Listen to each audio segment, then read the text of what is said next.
It's good, your boy Chris H. I'm sitting here with Jason. Now tell me exactly what you do for the company. Okay, as well as being, I'm the creative director, designer of all the book covers, a photographer. I lay out the insides of the books, as well as I run the company's day-to-day operations, produce all the marketing material, cut all the distribution deals, sign all the authors.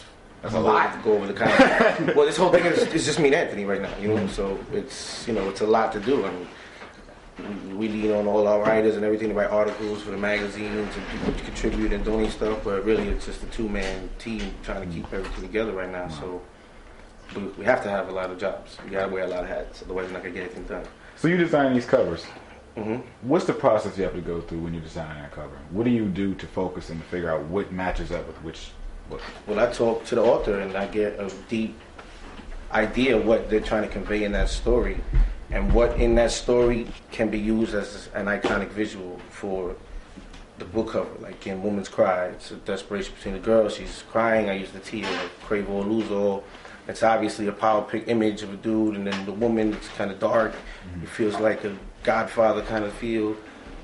The Ghetto Girls is definitely a teen lit. It's aimed toward a younger audience with the style of the clothes.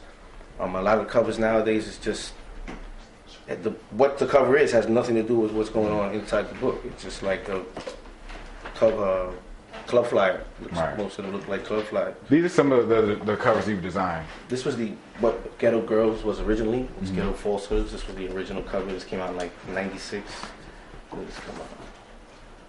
96. This was dropped in 96, and then it became the cover I shot for Ghetto Girls.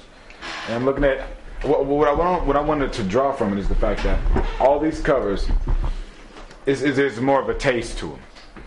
I mean, you have these books out there that they show all the flesh. They have the breast popping out. They have the ass popping out. What's nothing wrong with that? We like seeing that, but we think about it on a novel. Why do some of these designers have to do that? Or why do you feel like it's unnecessary to do that? Well, I don't know if they're real designers. Like, just because you can play with Photoshop doesn't make you a photographer. You know what I'm saying? Just because you can mess with, like, nobody has any typographic skills. Like, they're not really dealing with the type and this is the presentation. Everyone looks different. It's got to look different. It's got to feel different. You can't use the same freaking fonts on every color and just put fade and blur and a fly girl. You'd be better off just putting a fly girl on regular type name of the book, like in Helvetica. Keep it simple and focus on the image. But it's too confusing. They're convoluted. They're all messed up. I really don't think. I mean, look at some of the covers that the majors are dropping. You could tell they got somebody that went to design school. They paid them salary, and they're in there doing covers. Mm-hmm. They're well put together. They're not. Some of them don't feel street or hood. Like they feel a little too glossy for hip hop lit, but they're well designed. Mm-hmm. And then a lot of these other companies. I don't know. I don't think people see things like you got to show when they see something good. They don't realize what went to make that look good.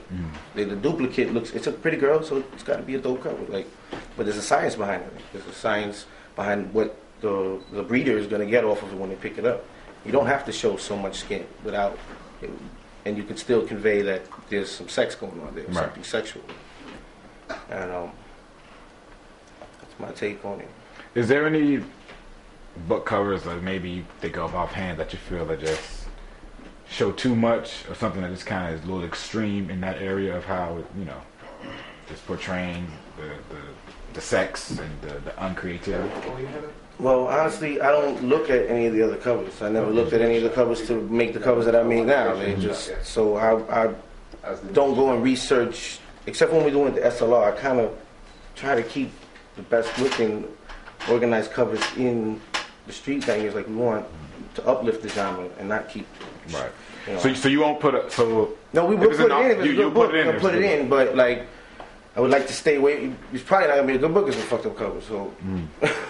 Is that what you notice a pattern of the books that had? Not what's in it. I'm just saying it won't be doing well if it's a bad cover. It's not look good. So. Okay. But definitely think the whole game of the cover design has to step up. If you're gonna write 300 pages and pour your heart and soul into a book, go spend $1,000 to get a cover design. Go to the design schools and find a dude that wants to do a cover for a project and get a real person that all they care about is the visual aesthetics of their product. You know what I'm saying? You can't go to the spot that's doing the club flyers and pumping out stickers. That's not art. Right. That's a service. They're providing you a service. I mean, gauge it by the other works that they produce. Right. Gauge it. Find a book that you like what's going on, like, and go to a designer and see, yo, I like this feel. I want my cover to feel and look like this, and study every aspect, the type, the photo, the image, the style, what's going on, and if you put that into your cover, even if an amateur puts it together, if that much thought is put into it, it will be a good cover. You know.